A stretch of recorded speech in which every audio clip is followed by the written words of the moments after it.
जी दोस्तों, कैसे आप लोग। मेरा नाम है रायन। आज हम आपके लिए लेके आए हैं टोक्यो रिवेंजर्स के एपिसोड 10 का एक्सप्लेनेशन। अगर आपको हमारा वीडियो पसंद है तो प्लीज़ हमारे चैनल पर बाकी वीडियो चेकआउट करेगा और तो और लाइक, सब्सक्राइब और शेयर भी करेगा।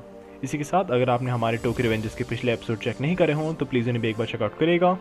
इस एनिमे की स्टोरी थोड़ी कॉम्प्लेक्स है, आपको अंडरस्टैंड करने में हेल्प करेगा ये। इसी के साथ साथ सब्सक्राइब करने पे आप देखेंगे कि हमारे सब्सक्राइब बटन के बगल में एक छोटा सा बेल आइकॉन है, उसे प्रेस करने पे आपको हमारे चैनल पे डेली अपडेट्स मिलेंगे। और तो और आप में से कई लोग जानते होंगे हमारे चैनल का ऑफिशियल इंस्टाग्राम अकाउंट अब लाइव है, तो प्लीज़ हम उसको फॉलो करिएगा। और अब चलते हैं वीडियो पे।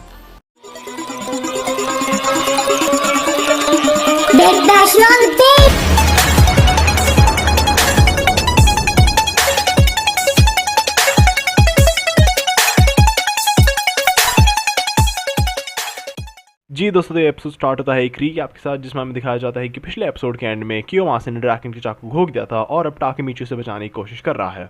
इसी के साथ अब इंटर के बाद एपिसोड शुरू होता है।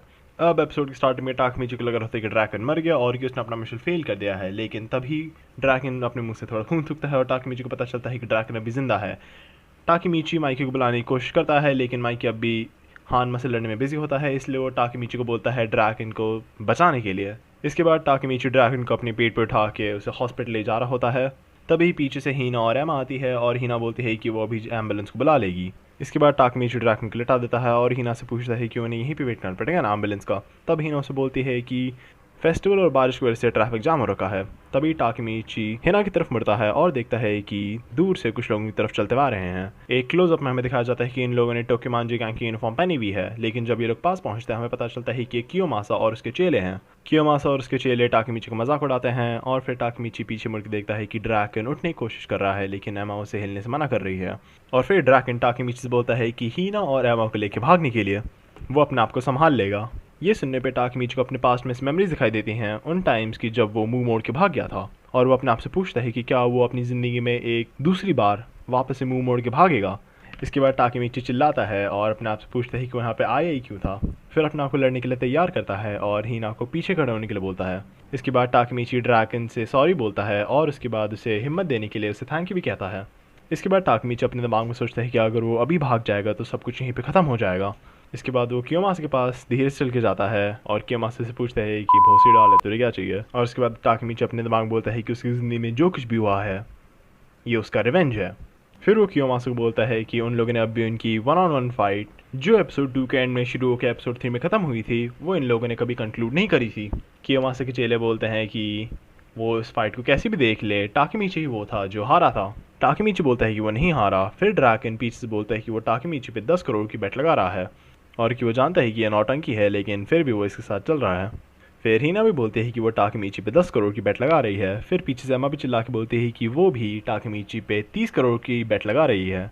कियोमासा बोलता है कि भाई ये लोग अपना दिमाग खो चुके हैं। फिर ड्रैगन कहता है कि ऐसा नहीं है, वो जानते हैं कि टाकेमीची जीतेगा।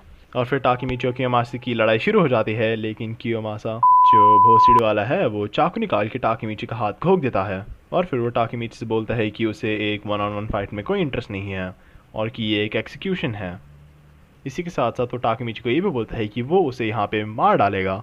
टाकेमीची फिर अपने हाथ से चाकू निकाल के कियोमासा के दूसरे हाथ से मुक्का मारने जा रहा होता है, लेकिन तभी हमें एक फ्लैशबैक दिखाया जाता है जिसमें टाकेमीची अपने दोस्तों से बात कर रहा होता है और वो उन्हें बोलता है कि अगर वो एक डिलिंक्वेंट की ज़िंदगी जीना चाहते हैं तो उन्हें अपने आप से एक सवाल पूछना पड़ेगा कि वो अपने ताकत के बलबूते पे कितना ऊपर पहुँच सकते हैं।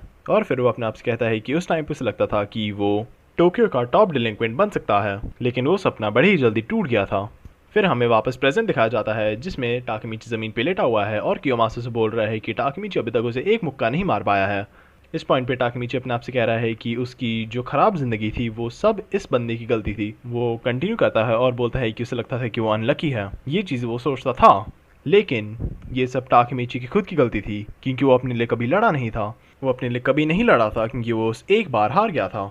ये सब कुछ उसकी खुद की कमज़ोरी की वजह से था।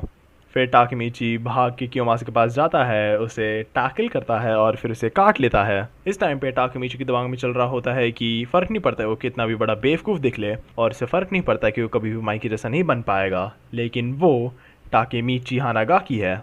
ये बोलते हुए वो कियोमासा का गला घोट रहा होता है और कियोमासा से रोक नहीं पाता और आखिर में वो कियोमासा का गला घोट के उसे बेहोश कर देता है और ये फाइट जीत जाता है।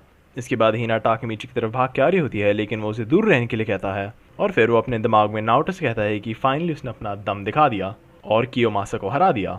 लेकिन फिर वो नारुतो से माफ़ी मांगता है क्योंकि अभी कियोमासा के चेले बचे हुए हैं और वो अपना मिशन कंप्लीट नहीं कर पाया। फिर कियोमासा के चेले एक चाकू दिखाते हुए टाकीमीची को बोलते हैं कि अब उसके पास एक अच्छी खासी स्टोरी है अपनी अगली ज़िंदगी में बताने के लिए। और फिर वो हीना को बोलता है कि वो ये सब किसी तरीके से अपने आप संभाल लेंगे और कि सब कुछ ठीक होगा। इसके बाद हीना और एमा वहाँ से भाग जाते हैं। इसके बाद टाकीमीची ड्रैकन से पूछता है कि उसे क्या लगता है कि स्वर्ग कैसा होगा। ड्रैकन मजाक मजाक में टाकीमीची को बोलता है कि भाई तू सीधा ना नर्क जा रहा है। दोनों की हालत बड़ी टाइट हो रखी है और दोनों लड़ने के हालात में बिल्कुल नहीं है, लेकिन फिर भी दोनों अपने पैरों पर खड़े हैं। ड्रैकन टाकीमीची को बोलता है कि उसे देख के लग रहा है कि कोई टाकीमीची को एक उंगली से लिटा देगा अभी। और फिर कियोमासा के चेले उनकी तरफ भागना शुरू कर देते हैं और टाकीमीची अपने आप से सोचता है कि आखिर में वो फ्यूचर नहीं बदल पाया, लेकिन उसने अपना बेस्ट ट्राई करा और कि वो अब ये ख़त्म होने तक नीचे नहीं देखेगा। इसके बाद अचानक से टाकीमीची के दोस्त उसे और ड्रैकन को बचाने आ जाते हैं और कियोमासा के चेले से लड़ना शुरू कर देते हैं। इसके बाद हमें दिखाया जाता है कि कियोमासा के चेले उन्हें पीट रहे हैं और टाकीमीची ड्रैकन से माफ़ी मांग रहा है कि वो अपने आप से ड्रैकन को नहीं बचा पाया। और फिर टाकीमीची अपने आप से बोलता है कि यहाँ पहली बार पहुँचने के बाद से वो कुछ भी सही नहीं कर पाया है, लेकिन अगर ये सब नाकाम है तो भी ये हार मानने का टाइम नहीं है। इसके बाद टाकीमीची के दोस्त कियोमासा के चेलों से लड़ना कंटिन्यू करते हैं और पीछे से एम्बुलेंस की आवाज़ आ रही होती है, लेकिन यहीं पर हमारा एपिसोड खत्म हो। अगर आप वीडियो इस पॉइंट तक देख रहे हैं तो पूरा वीडियो देखने के लिए थैंक यू। अगर आपको हमारा वीडियो पसंद आया हो तो प्लीज़ हमारे चैनल पर बाकी वीडियो चेकआउट करेगा और तो और टोक्यो रिवेंजर्स का हमारे पिछले एपिसोड भी चेकआउट करेगा। इसी के साथ प्लीज़ लाइक सब्सक्राइब और शेयर करेगा। और तो और जब आप सब्सक्राइब कर रहे होंगे तब आप नोटिस करेंगे कि सब्सक्राइब बटन के बगल में एक छोटा सा बेल आइकन बना है। अगर आप उसे क्लिक करेंगे तो आपको हमारे चैनल पे डेली अपडेट मिलते रहेंगे ताकि आप कुछ मिस आउट ना कर दें। और तो और मैं आपको एक और बार याद देना चाहूँगा कि हमारे चैनल का ऑफिशियल इंस्टाग्राम अकाउंट अब लाइव है, तो प्लीज़ हमें इस पर फॉलो करिएगा और मैं आपसे मिलता हूँ अगले वीडियो में।